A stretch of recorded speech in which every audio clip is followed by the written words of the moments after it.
Մովսես կաղան կատվեցին 7-րդ դարի հայ պատմիչը, երբեմն թվագրվում է նաև 10-րդ դար։ Հեղինակի բավականին արժեքավոր պատմություն աղվանից աշխարհի գրքի։ Մականունը կաղանկատվեցի գալիս է նրա ծննդավայրից, ծնվել է Ուտիքի կաղանկատվույք գյուղում։ Արդեն խորհրդային շրջանում 60-ական թվականներին ադրբեջանցի վայ գիտնականները փորձել են կասկածի դնել նրա ազգությունը, թեև ազգությունը հստակ նշված է գրքում, ինքն է նշում իր ազգությունը։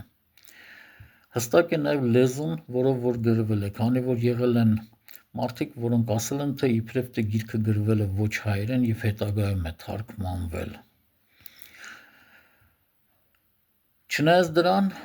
ադրբեջանական ֆեյսբուքյան կայքերում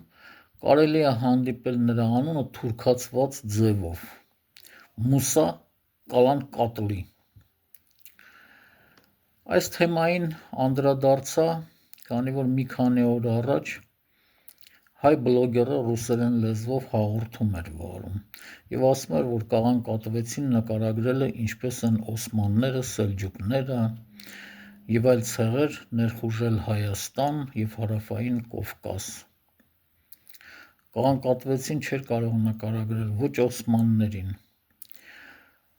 ոչ սելջուկներին, ոչ էլ սպիտակ և սև ոչխարներին, քանի որ նրանք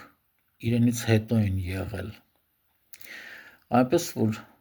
հոլովակներ նկարելուց, հատկապես ռուսերեն լեզվով, պետք է անչափ զգույշ լինել,